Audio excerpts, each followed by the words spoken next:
নমস্কাৰ মোৰ প্ৰিয় বন্ধু বান্ধৱী সকল কি খবৰ আশা কৰো সকলো ভালে কুশলে আছে আৰু আপোনালোকৰ আশীৰ্বাদত ময়ো সুন্দৰকে আছো এতিয়া মোৰ ঘৰৰ কাষতে আজিৰ পৰা ভাগৱত পাঠ আৰম্ভ হৈছে মানুহৰ ঘৰত হৈছে আৰু নামঘৰত হোৱা নাই আৰু সকলোৰে মনৰ আশা পূৰণ হওক আজি তাতে বন্দিয়া ভাগ দিন গৈ গতিকে সকলো ভালে কুশলে থাকিব লগ পাম ভাগৱত পাঠৰ পৰা আপোনালোকক অকণমান দেখামগে বাৰু তাৰ পৰিৱেশটো গতিকে এতিয়া গৈ থাকো নাম গাই আছে আপোনালোকে শুনা পাইছে চাগে গতিকে লগ পাম আৰু চাওক কেনেকুৱা লাগিছে ক'ব গতিকে স্থান মান পাত্ৰ চাই আমি কাপোৰ পিন্ধো বহুতে কাপোৰক লৈ যেহেতুকে সমালোচনা কৰে সেইকাৰণে কৈছো এতিয়া কেনেকৈ ওলাইছো আৰু ভাগৱত পাঠলৈ যোৱাৰ নিচিনা হৈছেনে আপোনালোকে কমেণ্ট কৰিব দেই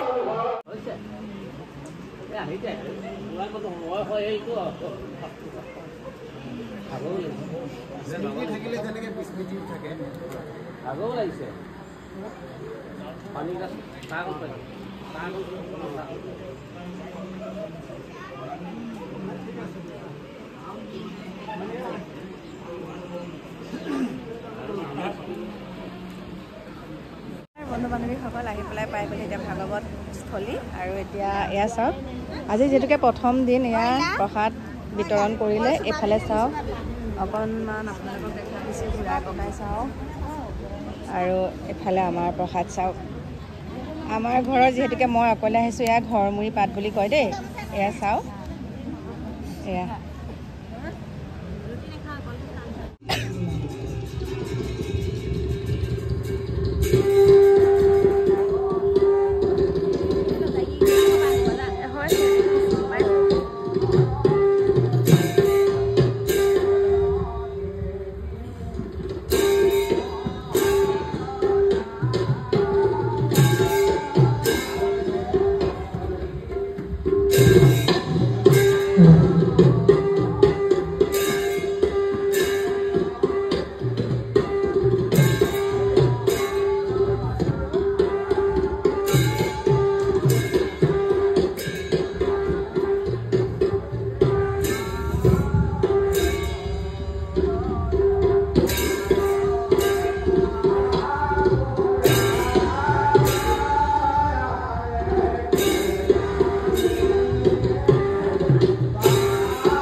এইখিনিতে সকলোকে নমস্কাৰ জনাই আপোনালোকক এটা কথা ক'বলৈ বিচাৰিছোঁ মই যিসমূহ ভিডিঅ' এইকেইদিন দি আছোঁ তাত মোক বহুতে কমেণ্ট কৰিছে যিজনক একাংশই কৃষ্ণ গুৰু ভগৱান বুলি ভাবে তেওঁ ভক্তৰ পৰা 4,000 5,000 3,000 এনেকৈ মানে ভয় খুৱায় যে গুৰুজনে আদেশ দিছে কৃষ্ণ এনেকৈ কৈছে মানে ভয় খুৱায় দেই ভকতক ভয় খুৱাই পেলাই 4,000 মানে মাহেকীয়া পইচাটো বিচাৰে 4,000 5,000 3,000 আৰু যিসকলে দিব নোৱাৰে তেওঁলোকে 1,000কৈ হ'লেও দিব লাগিব আৰু কমেণ্টবিলাক চাব আপোনালোকে আৰু এই ক্ষেত্ৰত মই এঞ্জেলা চাংমা এটা ভিডিঅ' আপোনালোকৰ মাজলৈ আগবঢ়াইছোঁ ইমান সুন্দৰকৈ তেওঁ কৈছে গতিকে মই পলম নকৰি ভিডিঅ'টো চাওক আৰু অকণমান হ'লেও যাতে সেই কৃষ্ণগুৰু আশ্ৰমত যিসকল ভক্ত আছে অকণমান যাতে চকু খোল খাই চাওক পৃথিৱীৰ ভিতৰতে এখনেই একমাত্ৰ মঞ্চ যিখন মঞ্চত VVIPৰ কোনো ৰিজাৰ্ভেশ্যন নাই কোনো ধনীৰ বাবে ইয়াত আসন সংৰক্ষণ নাথাকে যি সোনকালে আহিব সিয়ে আগত বহিবলৈ পাব যি দেৰিকৈ আহিব তেওঁ পিছত বহিবলৈ পাব হয়নে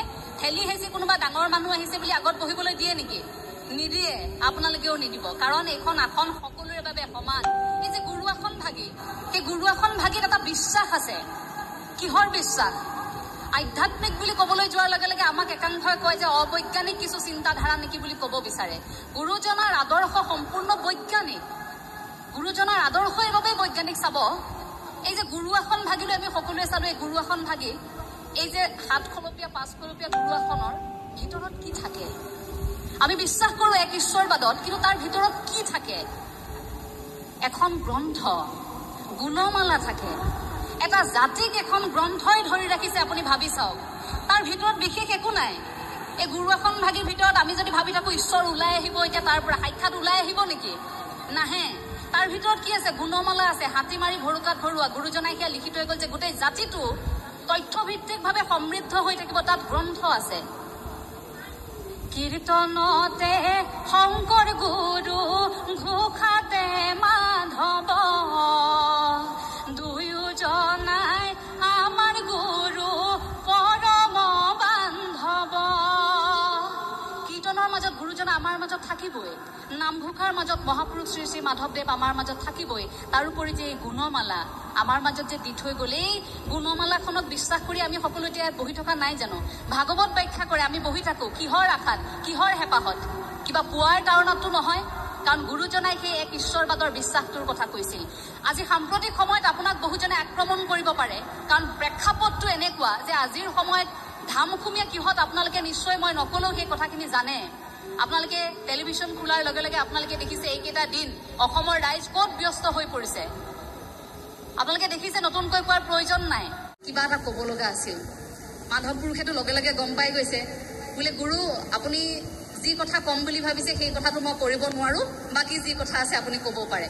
বোলে নহয়, ভাবিছোঁ যুঁজিবলৈ যিহেতু আগবাঢ়িছোৱেই, বোলে গঁড় বান্ধি যুঁজো। তেতিয়া আকৌ মহাপুৰুষ শ্ৰী শ্ৰী মাধৱদেৱে উত্তৰ দিছে, বোলে গঁড় বান্ধি যদি যুঁজো তেন্তে মই ৰথী, যদি গঁড় বান্ধি নুযুঁজো তেন্তে মই মহাৰথী। গুৰুজনাই কি ক'ব আৰু? মাধৱৰ সন্মুখত, মাধৱ পুৰুষৰ সন্মুখত সেইদিনা গুৰুজনা নিৰুত্তৰ হৈ গ'ল। গুৰুজনাই উত্তৰ দিব নোৱাৰিলে। বোলে মাধৱে যি ভাবিছে সেই কথাই হওক। এই যে আইগৰাকীৰ কথাত লাগি এই যে সমাজৰ সম্পৰ্কটো আঙুলিয়াব, যে সমাজে যে মহাপুৰুষ শ্ৰী শ্ৰী শংকৰদেৱৰ সৈতে মহাপুৰুষ শ্ৰী শ্ৰী মাধৱদেৱৰ এনেকুৱা কি সম্পৰ্ক, এই কথাটোত যে কোনোবাই সমালোচনা কৰিব বুলি ভাবি এই সিদ্ধান্তটো ল'ব বিচাৰিছিল। কিন্তু অৱশেষত মহাপুৰুষ শ্ৰী শ্ৰী মাধৱদেৱৰ যুক্তিত ৰৈ গ'ল। গুৰুজনাৰ যিমান বিশাল ব্যক্তিত্ব, এই যে গুৰু বুলি আমি সম্বোধন কৰিয়ে যে আৰম্ভ কৰিছোঁ, আমি ক'ৰ পৰা আৰম্ভ কৰিম? সংস্কৃতিৰ গুৰু, সাহিত্যৰ গুৰু, সমাজৰ গুৰু, আধ্যাত্মিকতাৰ গুৰু, আপোনাৰ জীৱন দৰ্শনৰ গুৰু, কোনটো দিশৰ ওপৰত আপুনি ক'ব? আমি বক্তাসকলে আচলতে গুৰুজনাৰ বিষয়ে ক'বলৈ যাওঁতে প্ৰথম উজুতিটো সেইখিনিতে খাওঁ যে আমি ইমান এটা বিশাল ব্যক্তিত্ব আমি আৰম্ভ কৰিম ক'ৰ পৰা? যদি সংস্কৃতিৰ দিশৰ পৰা কওঁ, ইমান সুন্দৰকৈ নিৰ্দিষ্ট বক্তা বাবুৰাকীয়ে কৈ থৈ গ'ল যে এখন প্ৰথম মঞ্চৰ আৱিষ্কাৰক, প্ৰথম নাটৰ আৱিষ্কাৰক, নাট প্ৰথমে তেওঁ ৰচনা কৰিছিল। সেই কথাখিনি যদি কওঁ তেন্তে তাত আপুনি অনুভৱ কৰিব যে এখন নাটৰ জৰিয়তে সমাজক কেনেকৈ সমৃদ্ধ কৰিব লাগে সেই কথাখিনি তাত প্ৰকাশ পাইছিল। গুৰুজনাৰ প্ৰতিখন নাটত মোৰ আটাইতকৈ ভাল লাগে যে গুৰুজনাই নাৰী চৰিত্ৰক খুব প্ৰাধান্য দি ইমান সুন্দৰকৈ নাৰী চৰিত্ৰবোৰ বৰ্ণনা কৰিছে। সীতাৰ চৰিত্ৰটো আপোনালোক সকলোৱে জানে। সীতাক এটা প্ৰতিবাদী দৃষ্টিভংগীত উপস্থাপন কৰিছে। এই যে আমি একাংশ নাৰী এনেকুৱাও আছোঁ যে কেতিয়াবা যদি ভাল লগা বস্তু এবিধ আমাৰ হাতত কোনোবাই তুলি দিয়া নাই, আমি অকণমান অভিমান কৰোঁ, আমাক লাগিবই। আমাৰ বাৰীৰ ফুল গছ এজোপা আমি ৰুইছোঁ, কোনোবাই নুসুধাকৈ ফুলজোপা চুৰ কৰি নিলে আমাৰ বেয়া লাগিব। আইসকল ফুলৰ প্ৰতি, গছৰ প্ৰতি বেছি আকৰ্ষিত, গতিকে ফুলপাহ ছিঙি নিলে বেয়া লাগে। সেই অৱস্থাটো কাৰ হৈছিল? সচীৰ হোৱা নাছিল জানো? যেতিয়া নাৰদে গৈ সচীক কৈছিল যে বোলে ফুলপাহ এতিয়া নিব লাগিব, ফুলপাহ আপুনি দিব লাগিব, সত্যভামাক ফুলপাহ লাগে, আৰু সত্যভামাই নেৰে যে মোক পাৰিজাত ফুল লাগিবই, ৰুক্মিণীক তুমি আনি দিব পাৰিলা, ময়োতো তোমাৰ পত্নীক, যে মোকো লাগিব। লাগে লাগে ভাৱটো আহিল নে মনত? তাৰ পাছত আকৌ সচী নামানে, নহ'ব, মোৰ বাৰীৰ এই ফুলপাহ কেৱল মোৰ খোপাতহে হ'ব, মই নিদিওঁ। লগে লগে কি ক'লে? অভাগ্য কপাল, ইন্দ্ৰাণী সচিক পাৰিজাত, কথা ক মানসী সত্যভামা পিন্ধিতে সাধ গেল, ঋষিৰাজ বুলগেয়া যবে অনেক পুণ্য কয়ে কহু অমৰাৱতীক অধিকাৰিণী হয়, তেওঁৱে পাৰিজাত পৰিধান কৰিতে পাৱে, আমাৰ পাৰিজাত ইন্দ্ৰদিতে পাৰয়ে নাহি।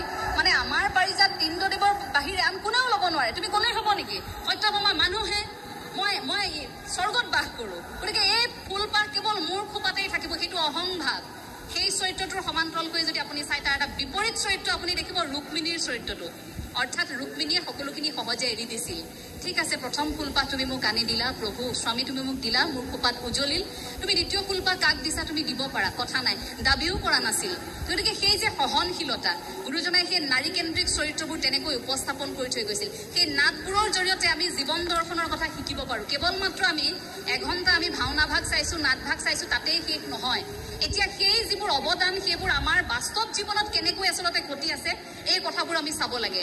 এই নামঘৰ ভাগিৰ কথা কওঁতে আৰু এটা কথা মই কৈ থৈ যাব লাগিব।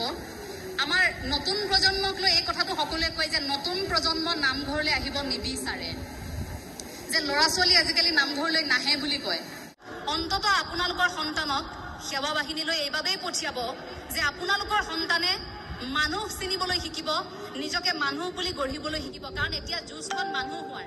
আমি দুঠেঙীয়া হ'ব পাৰোঁ, চকু দুটা থাকিব পাৰে, নাক থাকিব পাৰে, এটা চুলি দি আমাৰ এই মস্তিষ্ক থাকিব পাৰে, কিন্তু এই ভিতৰত যদি একো নাথাকে লাভ নাই। এই শৰীৰটো লৈ থাকি লাভ আছে নেকি?